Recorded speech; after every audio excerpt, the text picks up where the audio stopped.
ప్రజల్ని తప్పుపట్టడం, మా ఓటమికి మీరే కారణం, ఇక మీరు ఓటేసిరు తప్పు దిక్కు మీరు అనుభవించండి అని ఒక పక్క ప్రజలను తప్పుపట్టడం, ఇంకొక పక్క రాజకీయ పునరేకీకరణ పేరుతోని ప్రజలను తప్పుదోవ పట్టించడం. ఎవరండి ఈ జీవన్ రెడ్డి గారు?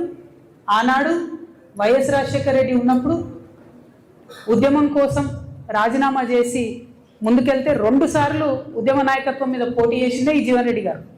పచ్చి తెలంగాణ వ్యతిరేకి. రాజశేఖర రెడ్డి ఉంటే చాలు నాకు తెలంగాణ ఎందుకన్న వ్యక్తిన. అంటే రాజకీయ పునరేకీకరణ పేరుతోని తెలంగాణ వ్యతిరేక శక్తుల్ని తీసుకొచ్చి తెలంగాణ పునర్నిర్మాణ యజ్ఞం చేస్తామని చెప్తే ఇక ఒక్కటే అర్థమైంది నాకు, 1000 ఏళ్ళైనా బీఆర్ఎస్ పార్టీ మారదు. తెలంగాణ ఉద్యమకారుల గురించి ఒక ఊసు లేదు, తెలంగాణ ఉద్యమకారుల గురించి ఒక మాట లేదు. కాంగ్రెస్ ప్రభుత్వం తెలంగాణ ఉద్యమకారుల్ని మోసం చేస్తూ కేకే కమిటీ వేస్తామని కాలయాపన చేస్తే ఒక్క మాట కనీసం బిచ్చమెత్తుకుంటున్నాడు ఉద్యమకారులు. రేపు భిక్షాటన చేస్తారట. అవమానం అనిపిస్తుంది, కళ్ళకి నీళ్ళు వస్తున్నాయి, దుఃఖం వస్తుంది. పిడికిలెత్తి పోరాడినటువంటి నా ఉద్యమకారుల అన్నదమ్ములు బిచ్చమెత్తుకుంటారు ఇవాళ రోడ్ల మీద. మరి ఏం పునరేకీకరణ? వైఎస్ రాజశేఖర రెడ్డి కావాలన్న వాళ్ళతో పునరేకీకరణ. తెలంగాణ ప్రజలు, ముఖ్యంగా తెలంగాణ మేధావులు ఆలోచించాలని నేను కోరుతా ఉన్నా. ఇక వీళ్ళు ఒక రకమైతే కాంగ్రెస్ పార్టీ పెద్ద సభ అధికారంలో ఉన్నారు, ఆర్భాటం హంగు పెద్ద సభ పెట్టి ఏం మాట్లాడతారు వాళ్ళు? గుంటనక్క నిన్న ఢిల్లీ పోయింది, గుంటనక్క నిన్న ఢిల్లీ పోయింది. గుంపు మేస్త్రి ఏమంటాడు? ఆ గుంటనక్క ఢిల్లీకి ఎందుకు పోయిందో నాకు తెలుసు, ఆర్ఎస్ఎస్ పెద్దల్ని కలవడానికి పోయింది, కాళేశ్వరం కేసులు ఏదో అవుతుంది అందుకే పోయింది. నాకు సంపూర్ణంగా కోర్ట్స్ మీద విశ్వాసం ఉందండి, నాకు సంపూర్ణంగా కోర్ట్స్ మీద వాళ్ళ జడ్జిమెంట్ మీద విశ్వాసం ఉంది.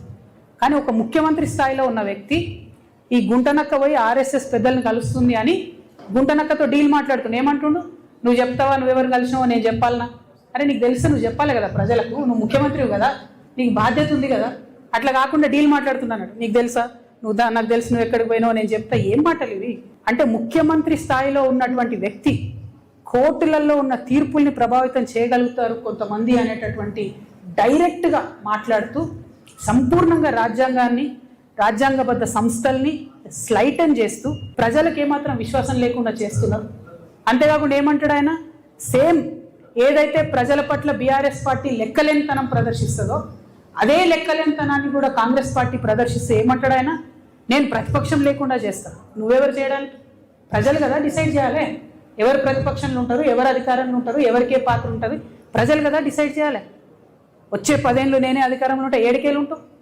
రైతు బంధా ఏడిచ్చినావు, రైతు భరోసా సీజన్ మొత్తం అయిపోయినాక ఇస్తారా? నిన్న కూడా 5 ఎకరాలకే ఇచ్చారు. ఏమి ఇచ్చిందని మీరు ఎందుకు అధికారంలో ఉంటారు? ఇల్లు కూడా కొట్టినందుకు అధికారంలో ఉంటారా? 2 నెలల పాప చచ్చిపోతే మాట్లాడలేదని అధికారంలో ఉంటారా?